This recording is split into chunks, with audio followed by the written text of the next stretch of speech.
So I'll be talking about the need for government intervention in the presence of negative externality, and I will immediately go into the discussion about the different regulatory aspects, in particular different instruments that can be used to intervene and correct externalities.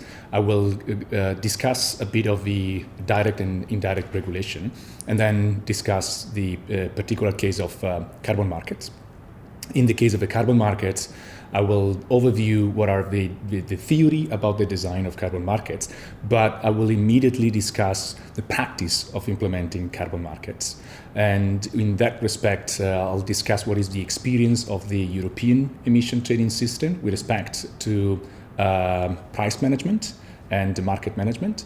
And then I will discuss also the case of interconnection of different carbon markets worldwide. Should I say more?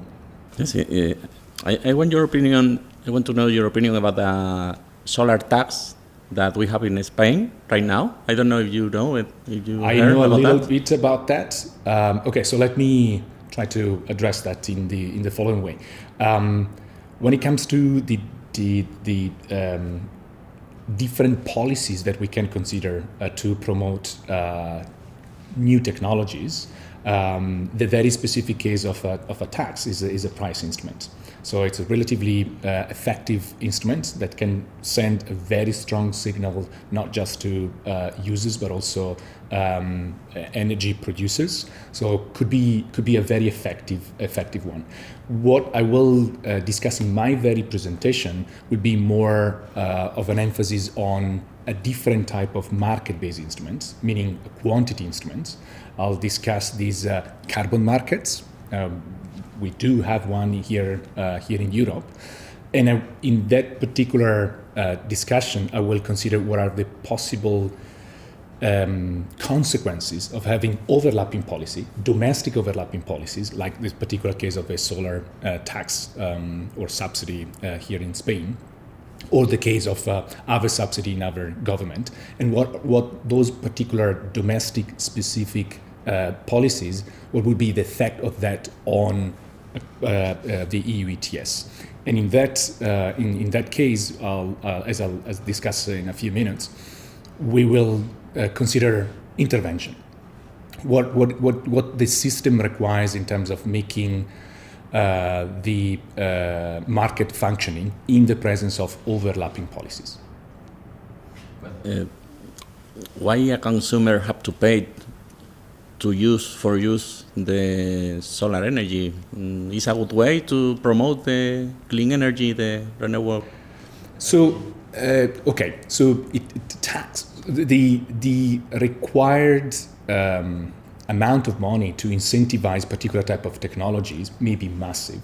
So in order to stimulate particular adoption of very new technology, you need substantial amount of money. And that has to come from somewhere. That could come from households, or that could come from industry.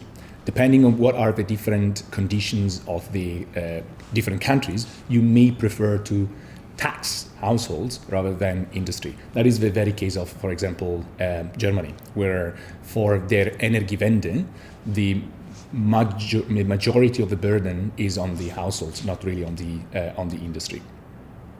The point is that in particular, for particular technology like solar or wind, where renewables, variable costs associated to renewable energy are very, very cheap, by extending the amount of energy provided with renewables in the situation where we have merit order type of markets, like most of the markets in Europe, that will dramatically reduce the cost of electricity.